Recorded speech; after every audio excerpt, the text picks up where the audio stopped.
পরিবর্তনটা আমরা আশা করছি জুলাই গণঅভ্যুত্থান পরবর্তীতে, সেই পরিবর্তনটা সর্বক্ষেত্রে আমরা শুধুমাত্র, আপনারা গড়ি দেখছেন টাইম বেশি হয়ে গেছে,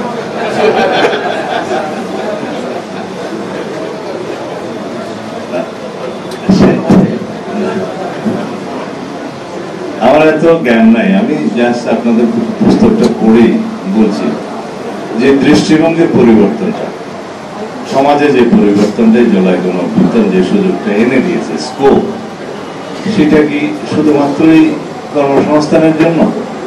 বৈষম্যমূলক যে চাকরি ব্যবস্থা ছিল তার বিরুদ্ধে কি সংগ্রাম হয়েছে শুধুমাত্র?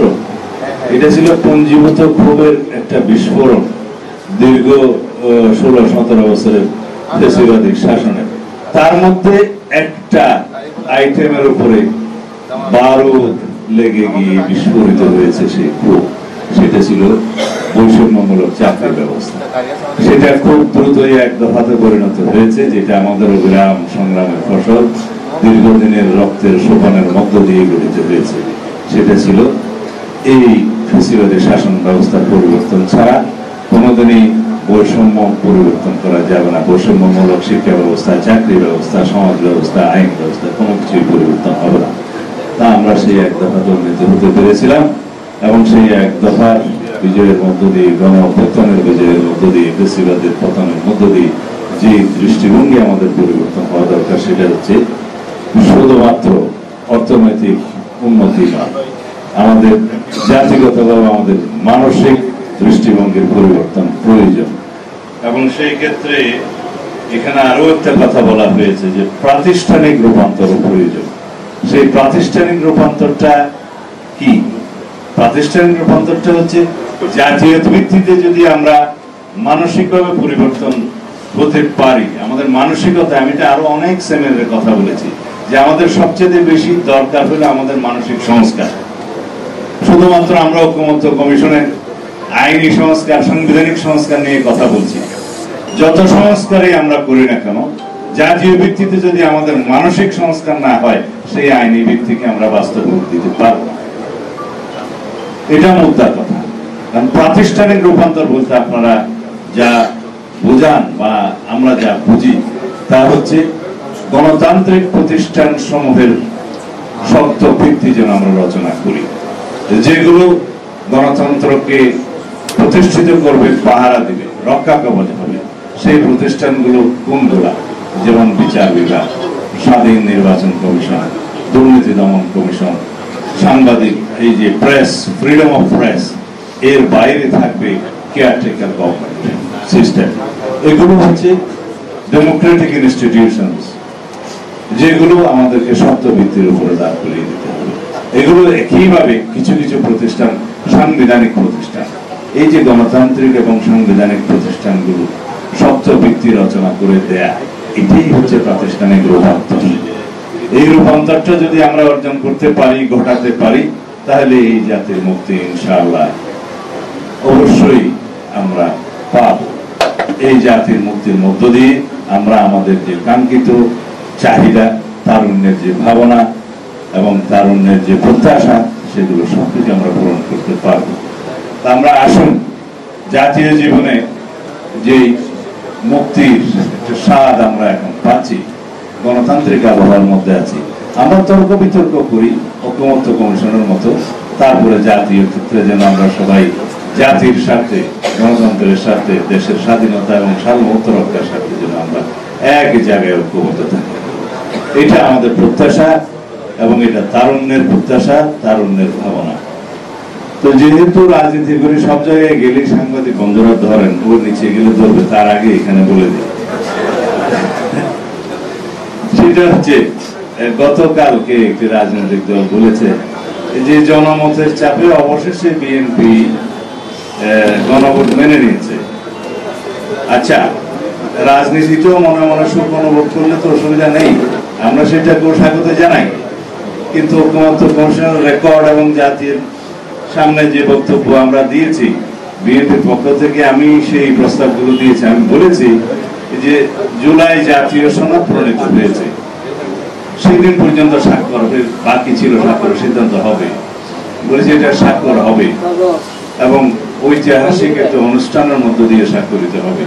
সেই জুলাই জাতীয় সনদ স্বাক্ষরিত হওয়ার পরে টোটাল সম্পূর্ণ জাতীয় সনদের বাস্তবায়নের উপরে জনগণের আমরা একটা সার্বভৌম জনগণের সম্মতি নেব, যাতে তার উপরে আর কোনো আইনি ভিত্তি বলার কোনো সুযোগ না থাকে। কারণ ওইটাই সর্বোচ্চ আইনি ভিত্তি। আর্টিকেল 7 অনুসারে প্রজাতন্ত্র সকল ক্ষমতার মালিক জনগণ হিসেবে, এবং আর্টিকেল 7 এর সাবসেকশন 2 হিসেবে বলা আছে যে জনগণের অভিপ্রায়ের চূড়ান্ত মানে পরম অভিব্যক্তির উপরে এই সংবিধান হচ্ছে সর্বোচ্চ আইন। এখন সেই হিসাবে আমরা বলছি আমরা জনগণের কাছে যাব, জনগণ যদি এটা হ্যাঁ বলে এটা বাস্তবায়িত হবে। এবং সেই সম্মতির জন্যই আমি বলেছি একই দিনে একটি গণভোটের আয়োজন করা যেতে পারে, ছোট্ট একটা ব্যালটের মধ্যে, শুধু জুলাই জাতীয় সনদের পক্ষে অথবা বিপক্ষে, হ্যাঁ অথবা না বলুন, এর মধ্যে। তো এই প্রস্তাব তো আমাদের, এবং সেখানে দুটি রাজনৈতিক দল ছাড়া বাকি সবাই রাজনৈতিক দল এই বিষয়ে একমত হয়েছে এবং তারা সনদে স্বাক্ষর করেছে। তবে এই দুটি রাজনৈতিক দলের একটি রাজনৈতিক দল স্বাক্ষর অনুষ্ঠানে স্বাক্ষর করতে গিয়েছে, যে দুটি রাজনৈতিক দল কথা বলছেন নাম নেব না, একটা রাজনৈতিক দল এখন স্বাক্ষর করার জন্য সুযোগ করছে এবং তাদের কিছু দাবি দেওয়া আছে। তো সেই বিষয়ে অবশ্যই আলাপ আলোচনা যে পর্যায়ে হচ্ছে হবে, আশা করি সেটা হয়তো তাদের দাবি দেওয়ার বিষয়ে একটা যৌক্তিক সমাধানও আসবে। কিন্তু অযৌক্তিক ভাবে কেউ যদি বলে, আমি কালকে বলতে শুনলাম এটা এক্সট্রা কনস্টিটিউশনাল অর্ডার করে এই সনদকে জারি করতে হবে এবং সেটা প্রধান উপদেষ্টাকে বলা হচ্ছে যে প্রধান উপদেষ্টা এটা জারি করতে পারেন। তো মাননীয় প্রধান উপদেষ্টা তো সরকার প্রধান, সরকার প্রধানের আইন জারি করার কোনো রাইট আমাদের কনস্টিটিউশনে নাই। সরকারের পক্ষে সরকারের অনুমোদনে, ক্যাবিনেটের অনুমোদনে, সেটা in absence of parliament president সেই আইনগুলো পাশ করে থাকে। এখানে সরকারিভাবে একটা বিষয় সরকার করতে পারে, সেটা হচ্ছে প্রজ্ঞাপন।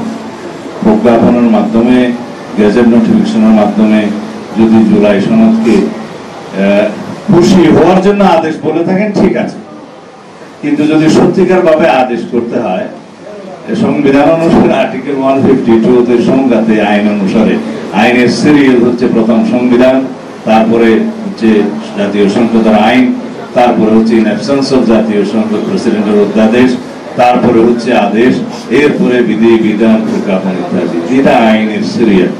তো এখানে আদেশও আইন।